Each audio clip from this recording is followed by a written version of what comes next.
বাংলাদেশের একদিন পর পশ্চিমবঙ্গে পালিত হলো পহেলা বৈশাখ। পুরনো বছরকে বিদায় জানিয়ে 1432 বঙ্গাব্দকে বরণ করে নেয় কলকাতা।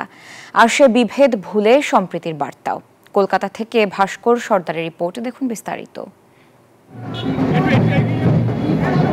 বৈশাখের শুরুতে মাথার উপর চড়া রোদ, রাজনৈতিক অস্থিরতা, বিভাজনের রাজনীতি, নাজেহাল শহরবাসী। তারই মধ্যে বিভেদ ভুলে বাংলার নতুন বছরকে বরণ করে নিল কলকাতা।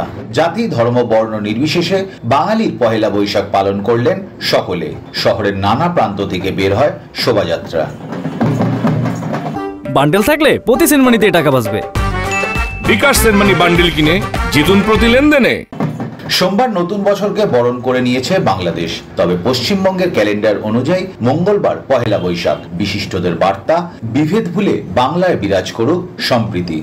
আমরা এই শোভাযাত্রায় বাঙালির যে হাজার বছরের সংস্কৃতির ঐতিহ্য, সম্প্রীতির ঐতিহ্য, মানুষের সাধারণ সমাজে বিভেদের বিরুদ্ধে যে আকুতি তার প্রকাশ করতে চাই। বিভেদের রাজনীতির অবসান হোক, সম্প্রীতি ফিরে আসুক এবং মাতৃভাষা প্রসার ও সম্প্রচার হোক। নতুন বছরের গোটা উপমহাদেশ জুড়ে যে টেনশন চলছে, সাম্প্রদায়িকতা চলছে, তার বিরুদ্ধে মিলনের কথা, মঙ্গল শোভাযাত্রার সম্প্রীতির কথা।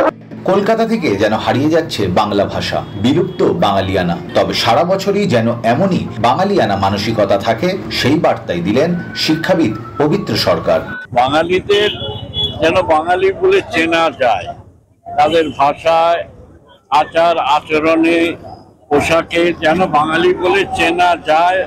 অপরদিকে নতুন বছরকে বরণ করে নিল কলকাতার শতাব্দী প্রাচীন ফুটবল মাঠগুলো। বিশেষ পূজা অর্চনার মধ্য দিয়ে তাদের আবদার, সারা বছর যেন বিপক্ষের গোল হজম করতে না হয়। সব মিলিয়ে কলকাতায় স্বতঃস্ফূর্ত সাড়া মিলেছে বাঙালির পহেলা বৈশাখে। ভাস্কর সর্দার, নিউজ 24, কলকাতা।